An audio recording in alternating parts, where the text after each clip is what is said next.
Hey everyone, welcome back to the channel. Today I want to tell you a story that might sound simple on the surface, but carries a truth powerful enough to change the way you look at your own failures. It's a story about an ordinary person with an ordinary life, who believed for a very long time that failure was a dead end, until one day he discovered that failure was actually a door. If you've ever felt stuck, discouraged, or like giving up on your dreams, this story is for you. There was a young man named Arif who lived in a small town surrounded by dusty roads and modest houses. Nothing about his surroundings screamed opportunity. His father ran a tiny grocery shop that barely paid the bills, and his mother stitched clothes for neighbors to add a little extra income. From a very young age, Arif dreamed of doing something big with his life. He didn't know exactly what big meant, but he knew he didn't want to live his entire life worrying about money and watching his parents struggle. At school, Arif was an average student. He wasn't the smartest in class, and he wasn't the best at sports either. But he had something many others didn't, a quiet determination. He would sit at his small wooden desk every evening, under a flickering bulb, telling himself that one day he would make his parents proud. When Arif finished high school, he decided he wanted to become an engineer. Everyone around him said it was a good dream, but a risky one. Coaching classes were expensive, books cost money, and competition was fierce. Still, Arif convinced his parents to let him try. They sold some old jewelry and took a small loan to pay for his coaching. For 2 years, Arif studied harder than he ever had in his life. He woke up before sunrise, revised formulas, solved practice papers, and sacrificed outings with friends. He imagined the day he would open his exam results and see his name on the list of successful candidates. But when the results came, Arif's heart sank. He hadn't cleared the entrance exam. Not even close. The room felt smaller that day. The walls seemed to close in on him as he stared at the screen. His hands trembled, his throat tightened, and for the first time in his life, he felt completely lost. All those early mornings, all that sacrifice, all that hope, it felt wasted. He didn't tell his parents immediately. For 3 days, he stayed quiet, pretending everything was normal. On the 4th day, his father gently asked him if the results were out. Arif couldn't hold it in anymore. Tears rolled down his face as he said, "I failed." His father said nothing for a moment. Then he placed a hand on Arif's shoulder and said, "Son, failure doesn't mean your life is over. It just means this path didn't work. We'll find another." But Arif didn't hear comfort in those words. He only heard disappointment, even if his father didn't mean it that way. For weeks, Arif felt like a burden. He avoided friends, stopped studying, and spent hours lying on his bed staring at the ceiling. His dream had collapsed, and with it, his sense of purpose. One evening, as he sat outside his house watching the sun set, he noticed an old man struggling to fix a broken bicycle chain. Arif hesitated, then went over to help. Together, they managed to fix it. The old man smiled and said, "Thank you, young man. You have good hands. Do you like fixing things?" Arif shrugged. "I guess so.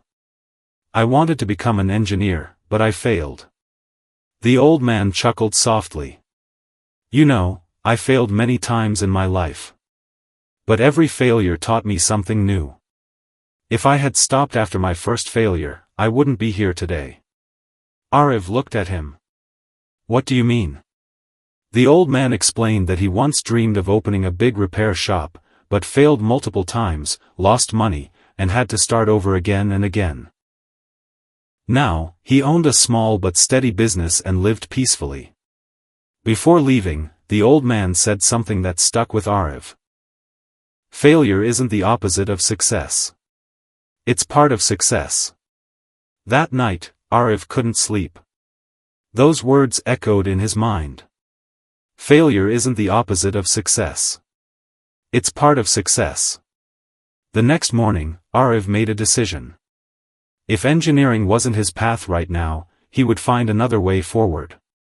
He didn't know exactly what he wanted to do, but he knew he couldn't stay stuck.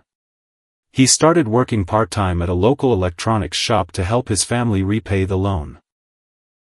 At first, he only cleaned the shop and organized shelves. But he watched closely as the shop owner repaired phones, radios, and small appliances. Slowly, Arav began to learn. Within months, he could fix basic problems. Customers started recognizing him. Some even asked for him specifically. For the first time since his exam failure, Arav felt useful again. But deep inside, a voice kept whispering, "Is this all you'll ever do?"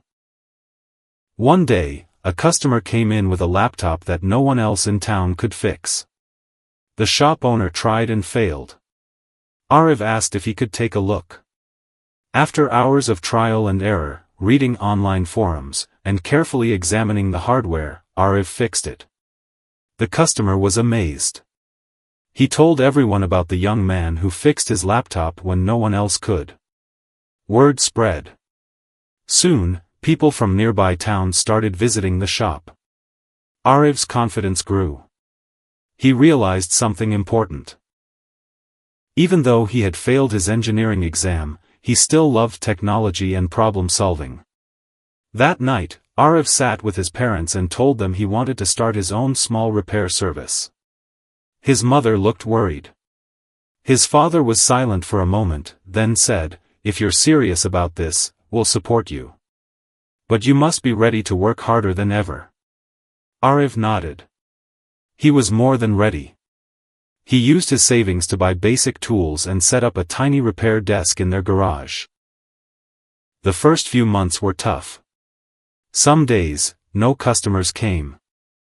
On other days, he made mistakes and had to fix things again for free. There were moments when Arav wanted to quit. When he thought, "Maybe I'm just not good enough." But every time those thoughts came, he remembered the old man's words. Slowly, things started to change. Customers increased. Arav improved his skills. He watched tutorials late into the night, read manuals, and practiced on broken devices people threw away. After a year, Arav's small repair service was earning more than his father's grocery shop. But success brought new challenges. Competitors appeared. Some tried to undercut his prices. Others spread rumors about his work quality. Arav felt discouraged again. Why does it always get hard just when things start going well, he thought. One night, he almost shut down his business. But then he looked at his old exam result paper that he had kept hidden in his drawer. He realized how far he had come since that failure. He smiled and said to himself, "If I survive that, I can survive this too."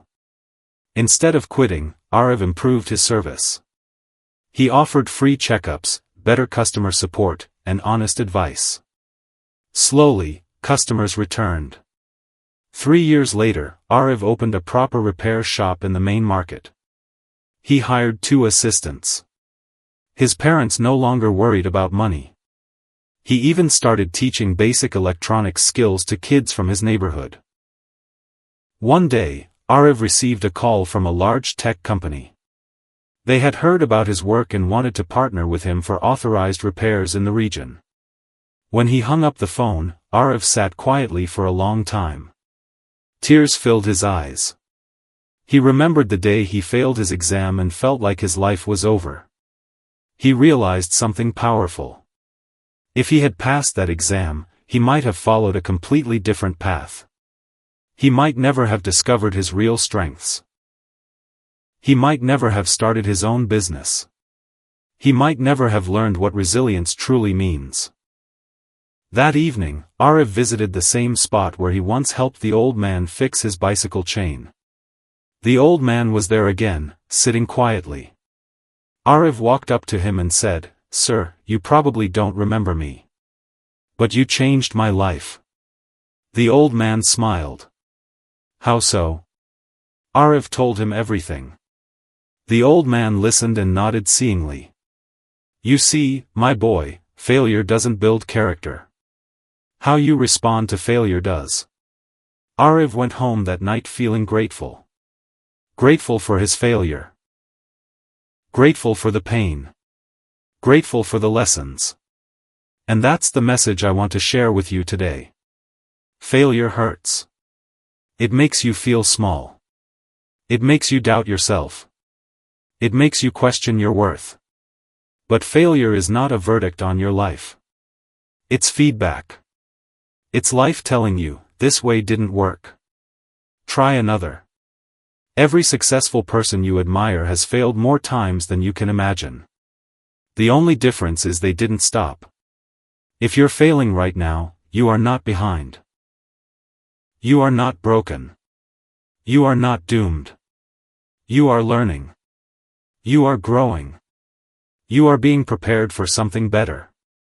Don't measure your life by one exam, one rejection, one mistake, or one bad year.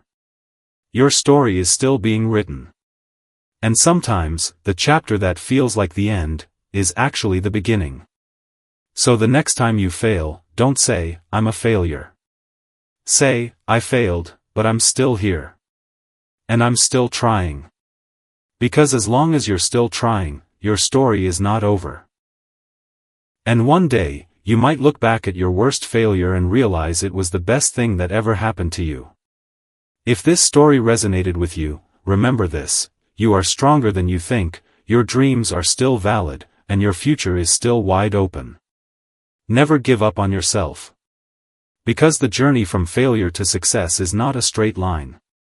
It's a messy, painful, beautiful path that shapes you into the person you're meant to become. And your path is just beginning.